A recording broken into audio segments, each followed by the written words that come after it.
أعوذ بالله من الشيطان الرجيم. بسم الله الرحمن الرحيم.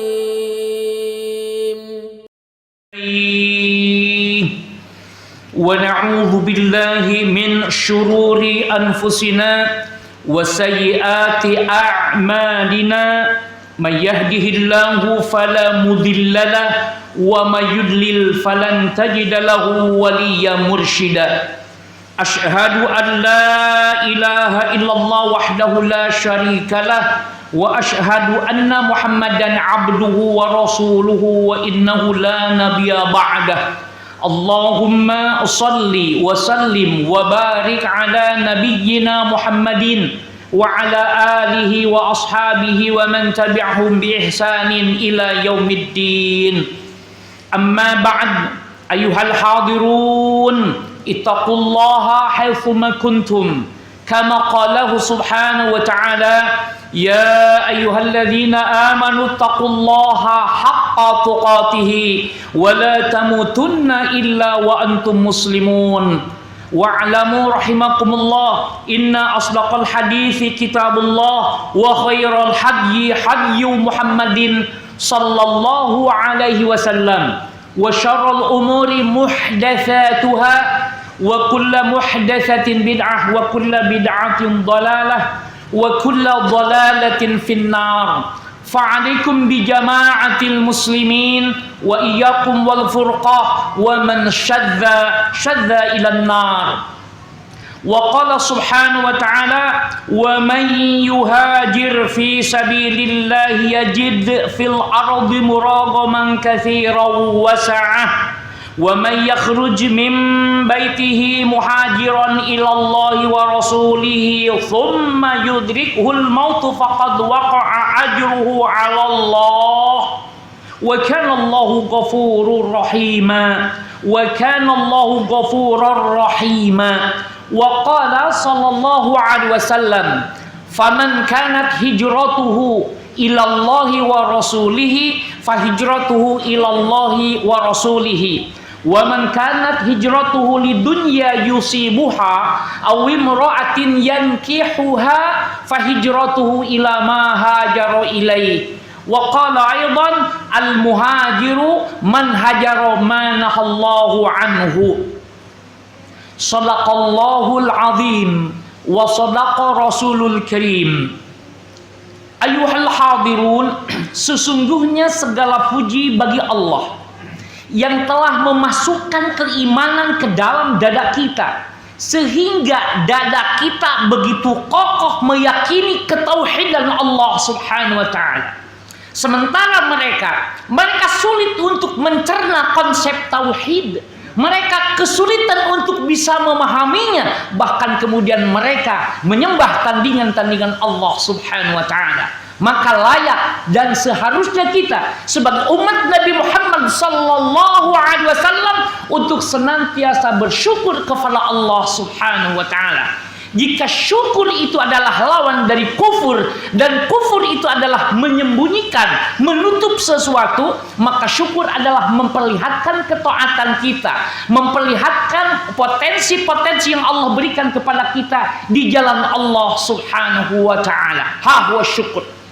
Ikhwatul iman, menarik untuk dikaji di dalam muqaddimah yang tadi dibacakan tentang hadis hijrah Ummu Qais. Itu terkenalnya hadis hijrah Ummu Qais ya, karena ada seorang yang berhijrah tetapi kemudian niatnya karena menginginkan menikahi Ummu Qais.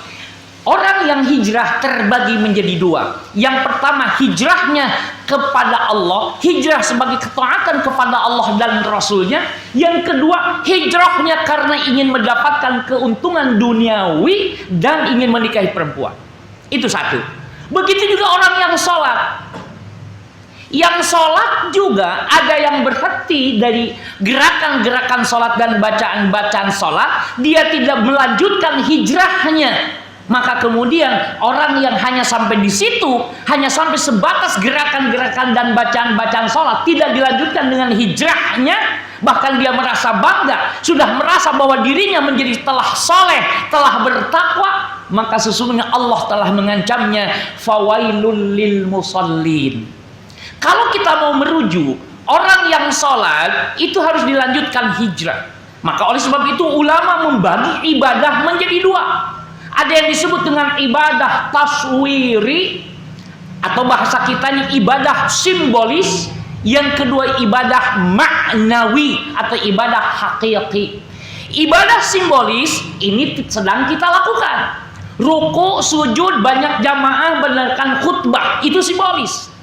Karena kalau tidak dilanjutkan dengan kepedulian kepada fakir dan miskin, tidak mau membela dan menolong umat Nabi Muhammad atau menegakkan keadilan lainnya, maka Quran mengatakan fawailul lil musallin, celaka, neraka wel bagi orang-orang yang sholat.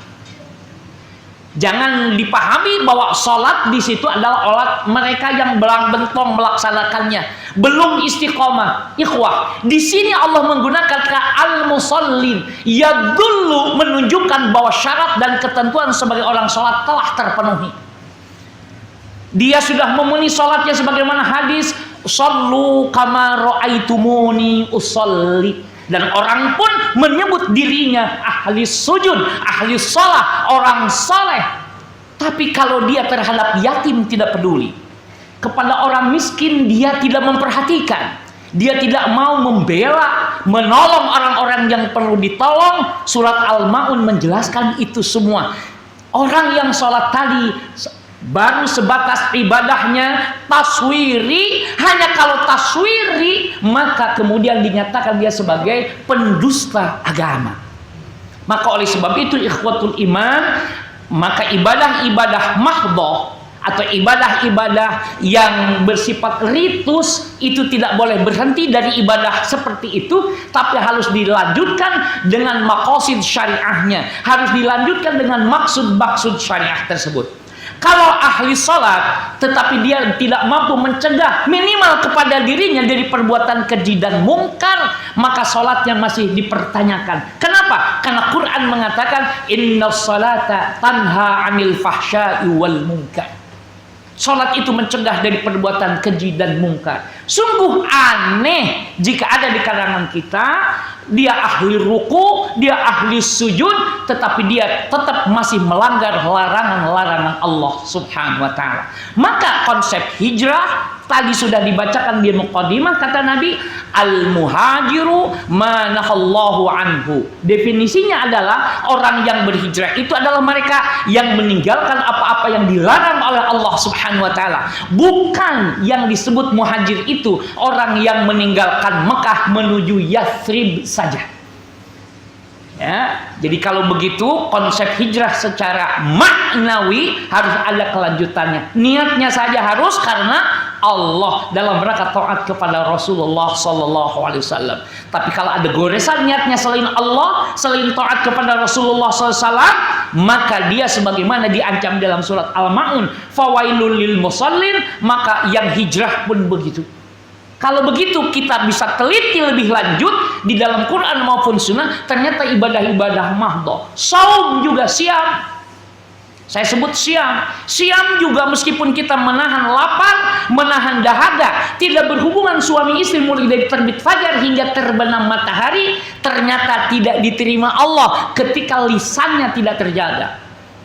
Rubba shaimin laisa lahu min siyamihi illal ju'.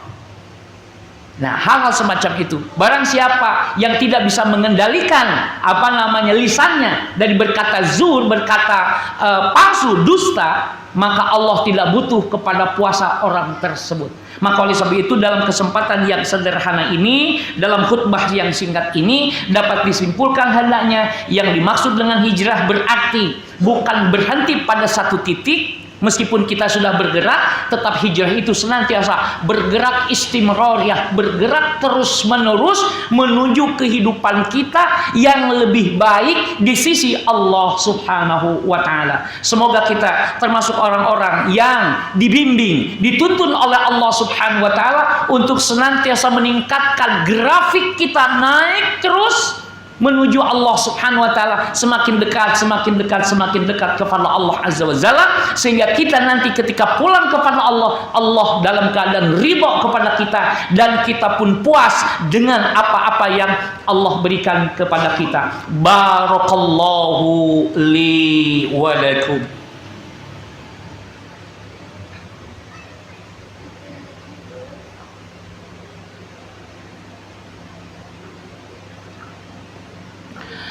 Alhamdulillahilladzi radiya lana al-islam dina wa nazzala ilaina kitaban muniran mubina nahmaduhu hamdal fuqara'i ilaihi huwa rabbunal ghaniyyul hamid wa nashkuru lahu syukras sa'ilina min fadlihil mazid.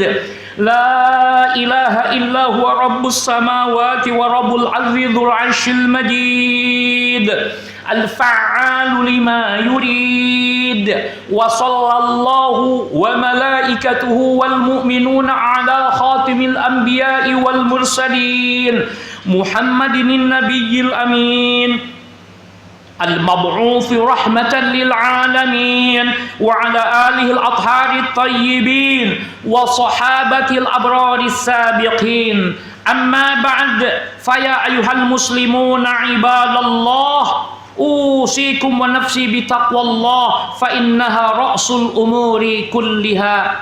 Ikhwatul iman, sebelum khutbah kedua ini disudahi, tidak bosan-bosannya khatib menekankan kembali agar kita senantiasa bertakwa kepada Allah Subhanahu wa taala.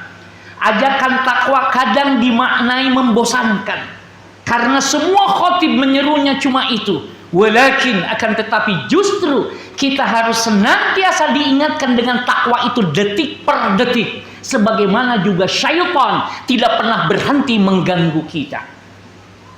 Jadi wajar kalau kemudian kita atau orang-orang yang mencintai kita menasehati kita untuk senantiasa bertakwa kepada Allah, karena tadi musuh-musuh kita yang yuwaswisu fi sulurin nas itu mereka tidak berhenti, terus menerus istimrariyah menggoda dan terus menggoda. Maka wajar kenapa kita tidak boleh lengah, tidak boleh lupa kepada Allah Subhanahu wa taala. Itulah makna atau maksud di antara yang dapat kita pahami kenapa dalam setiap kesempatan itu ada zikir dan doa.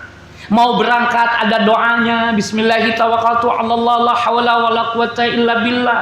Kemudian setelah naik kendaraan, kalau jalannya datar, kalau jalannya turun baca subhanallah, kalau jalannya nanjak baca Allahu akbar, kalau datar baca alhamdulillah. Mal maksud? Apa maksudnya? Ternyata agar kita senantiasa ingat dengan kekasih kita, yaitu Allah Subhanahu wa ta'ala. Maka Allah telah membuktikan mahabbahnya, Allah telah membuktikan cintanya kepada kita. Maka oleh sebab itu ikhwan, dimanapun dan kapanpun kita harus senantiasa juga mencintai Allah. Dalam bahasa kita adalah kita senantiasa bertakwa kepada Allah. Bertakwa kepada Allah adalah selalu mengingat Allah dimanapun kita berada. Haitsumma kunna, dimanapun kita berada kita mengingat Allah dan tidak melupakannya. Maka seseorang yang senantiasa ingat kepada Allah, meskipun sekali lagi baru taswiri, baru simbolis, itu bagus.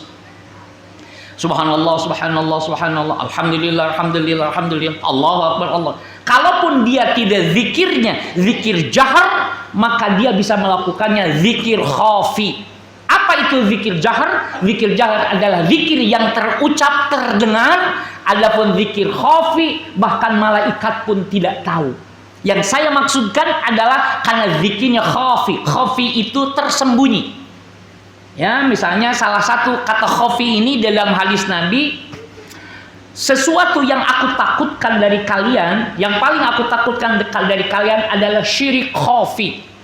Yang dimaksud syirik khafi itu adalah riyaan, ingin dilihat orang.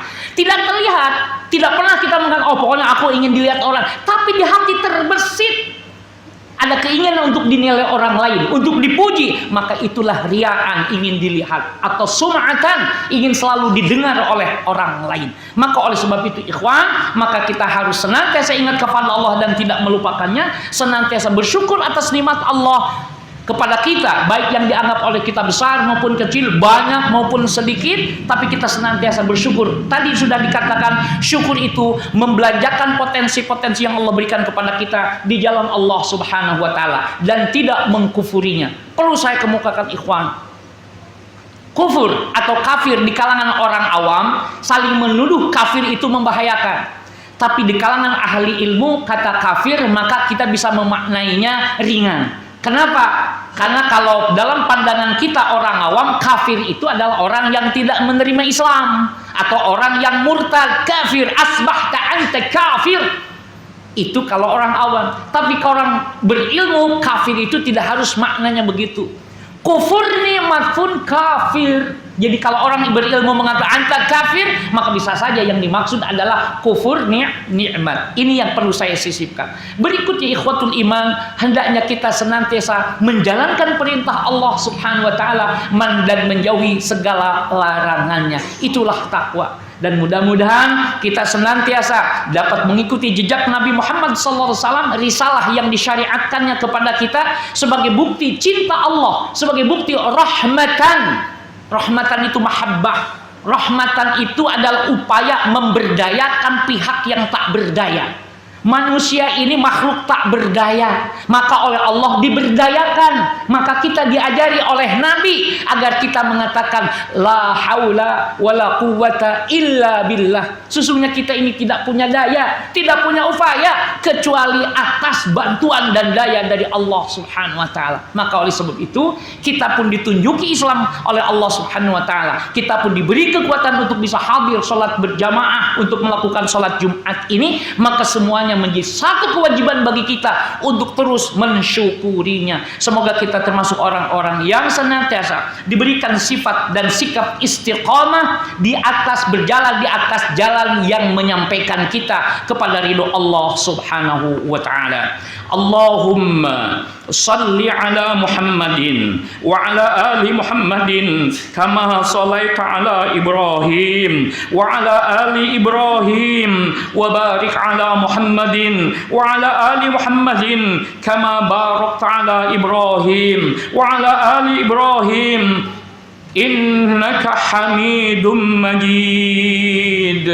اللهم اغفر للمسلمين والمسلمات والمؤمنين والمؤمنات الأحياء منهم والأموات برحمتك يا أرحم الراحمين. اللهم انصر إخواننا المسلمين الموحدين في فلسطين خاصة وفي بلدان المسلمين عامة. اللهم احفظ إخواننا أصحاب القرآن. اللهم احفظ إخواننا أصحاب القرآن. اللهم احفظ إخواننا أصحاب القرآن. اللهم احي جماعة المسلمين وإمامهم حياة كاملة طيبة وارزقهم قوة غالبة على كل باطل وظالم وفاحش وسوء ومنكر. اللهم ربنا آتنا في الدنيا حسنة وفي الآخرة حسنة وقنا عذاب النار. وصلى الله على نبينا محمد والحمد لله رب العالمين.